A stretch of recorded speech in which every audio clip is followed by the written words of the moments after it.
Hey there, folks. Welcome to The Faithful Skeptic. Today is, or yesterday, as the case may be, is July 30th, 2018. Today was a bit of a boring news day. I didn't have any stories that I felt like I had interesting opinions on. So I'm going to go ahead and dig up the stickiest, most dangerous topic that anybody in the philosophical and scientific space can talk about, and that is race and IQ.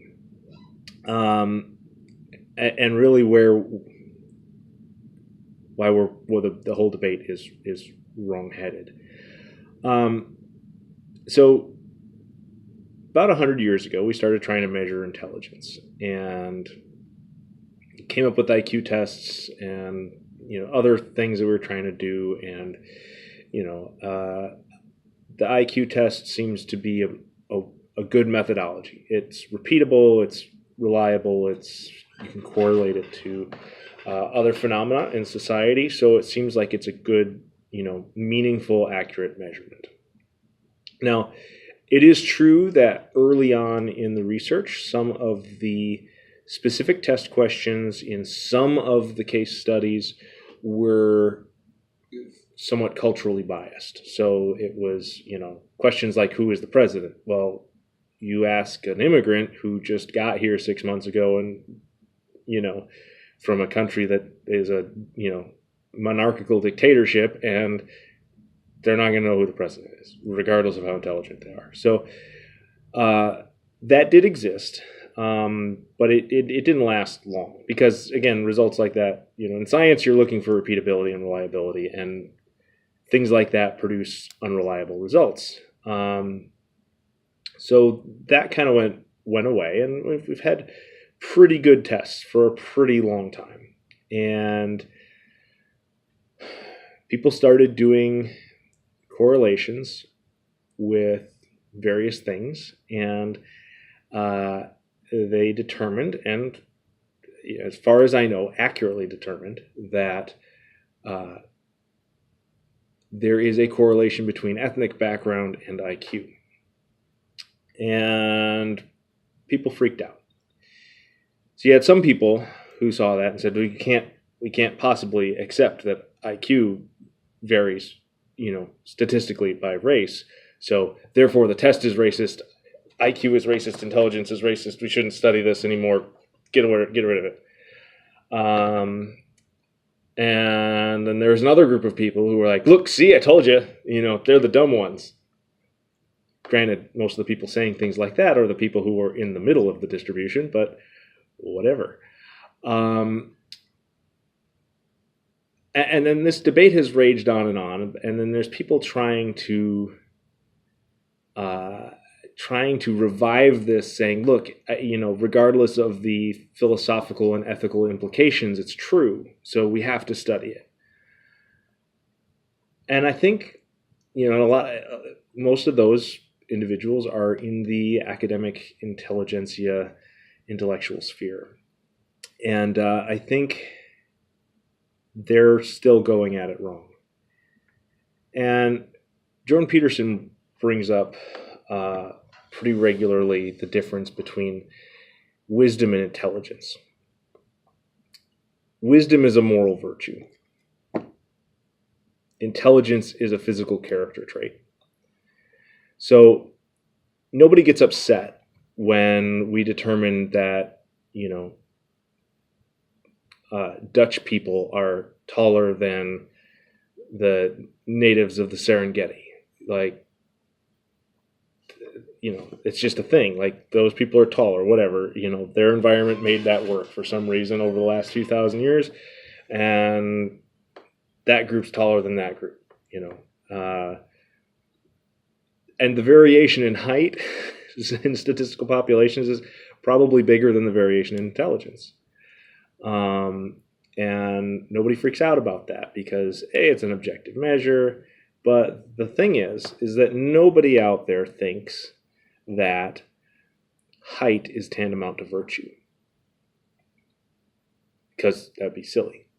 I suppose if we had a civilization based entirely around basketball, then maybe we'd have that issue, and people would We would freak out about it more, but we don't. So why do we freak out about intelligence? And that's because part of the Enlightenment, really the French Enlightenment, was this idea that reason alone could make you good, that reason alone was a moral virtue. And reason requires intelligence, and therefore a more intelligent person is of greater moral worth than an unintelligent person, is how that logic progresses. So then you add to that the assumption that all men are created equal, and therefore of equal worth on a moral level. And then you measure intelligence and find out that all men are not equal in intelligence. So what do? Do you abandon the idea that intelligence is a moral virtue and that being smart makes you good? Or do you abandon the idea that you can measure intelligence? Well, a lot of the smart people abandoned the latter because they didn't want to give up the idea that being intelligent made them good. And this difference between intelligence and wisdom is something Jordan Peterson makes it an important feature in his discussions of various things. But I've never heard a very good definition of wisdom from him. He was asked, I'm trying to remember, I think he was talking to Brett Weinstein, whatever, on the Joe Rogan podcast, but I might be mixing that up with one of the other times that he and another intelligent and virtuous atheist were on stage together. I don't remember. But anyways, he was, made the point that, hey, look, wisdom and intelligence aren't the same thing. And then they asked him, well, what is wisdom? And he went and, he did what Jesus would do a lot. And he told a story that you couldn't quite tell how that connected to the question. And he's done that a couple of times. And it's his standard answer to that question is he tells the story about this extremely unintelligent woman who was just had everything wrong in her life. And yet she was doing good in the world, basically, to sum it up a lot more quickly than he usually does. So the question is, how do we define that? What is wisdom versus intelligence? Intelligence is processor speed. It's how fast can you think? How fast can you learn? How fast can you adapt? No more morally significant than height or eye color or hair color or, propensity to heart disease or whatever like that. It's just a physical character trait. Because what really matters isn't how fast you think, but the decisions you make. And what wisdom is, in my opinion, is the ability to make correct value judgments. So they say that, they say, it's in the Bible, that the fear of the Lord is the beginning of wisdom. This is one of Dennis Prager's favorite stories, how I found God at Berkeley. Or was it Berkeley? Columbia. Or, he saw the craziness going on, and then the verse came to his mind in Hebrew, and I don't know it in Hebrew, that fear of the Lord is the beginning of wisdom. And he realized that, none of these people believe in God, and they all end up being fools. But if you think in the paradigm of wisdom being making correct value judgments, and then we get back to Jordan Peterson and his conception of what God means psychologically. Jordan Peterson's theory is that what God means psychologically is God is the placeholder for the ultimate value, for the ultimate good. And therefore, if you are going to be wise and make correct value judgments, you have to first set your aim at the ultimate good. And you can't do that without believing that the ultimate good exists. So to bring this back to the original topic, intelligence is no substitute for wisdom. Very intelligent people, an intelligent fool is far more dangerous than an unintelligent fool, is all it boils down to, because an intelligent person who makes wrong value judgments does evil on a larger scale. An intelligent person who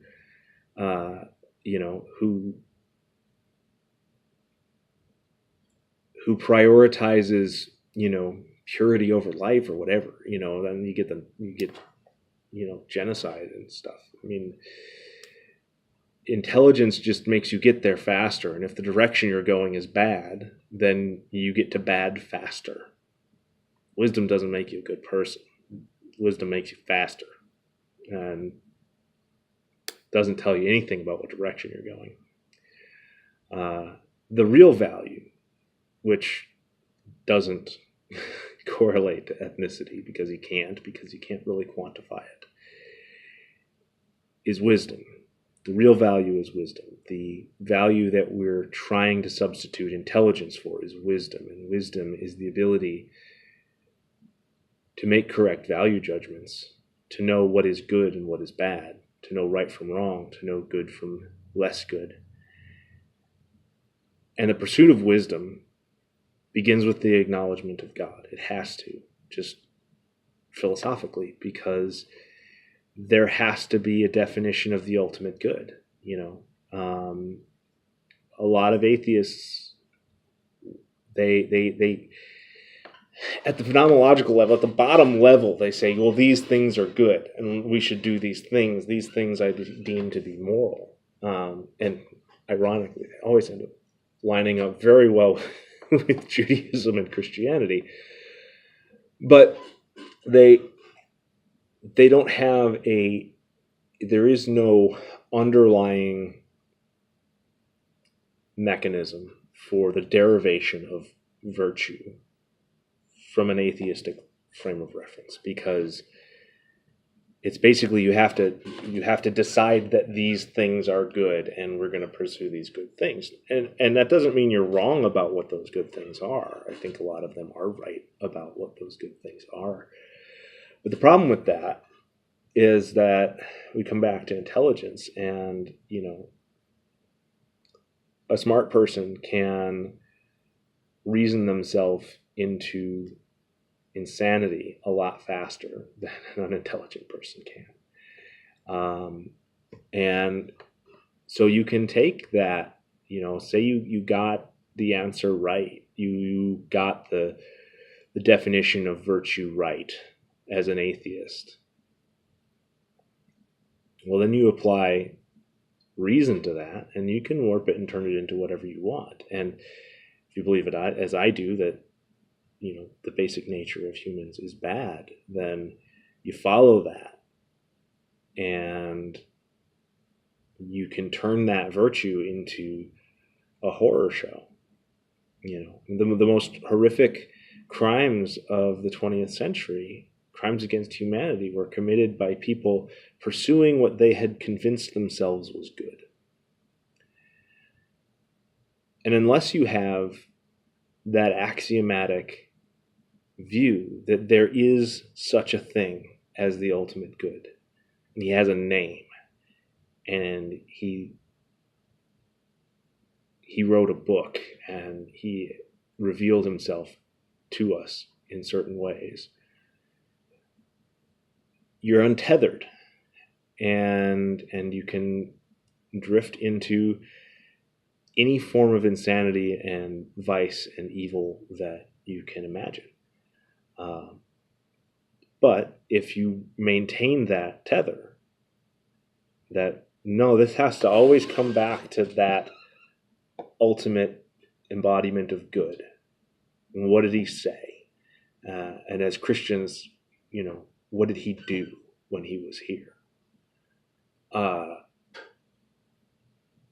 Without being able to come back to that and maintain that grounding, all that virtue is just a vapor. You can argue yourself out of it pretty quick. So, so that was kind of rambling and maybe off topic for you, but that's the real answer to the question about intelligence and race. Is so what? Yeah, you know what? Jews are smarter than Asians, and Asians are smarter than whites, and whites are smarter than whoever on average. So, what good is smart? I don't care about smart. I care about good. And that's how we should look at it. Smart's not the same as good. And the sooner we recognize that, the sooner we solve a lot of our problems right now. So, with that, if you found this interesting, challenging, good, or whatever, like, share, and subscribe. If you don't like it, ignore me. Or give me a nasty comment and I'll respond in the next video. So, all right. Hope you enjoyed it. See you tomorrow.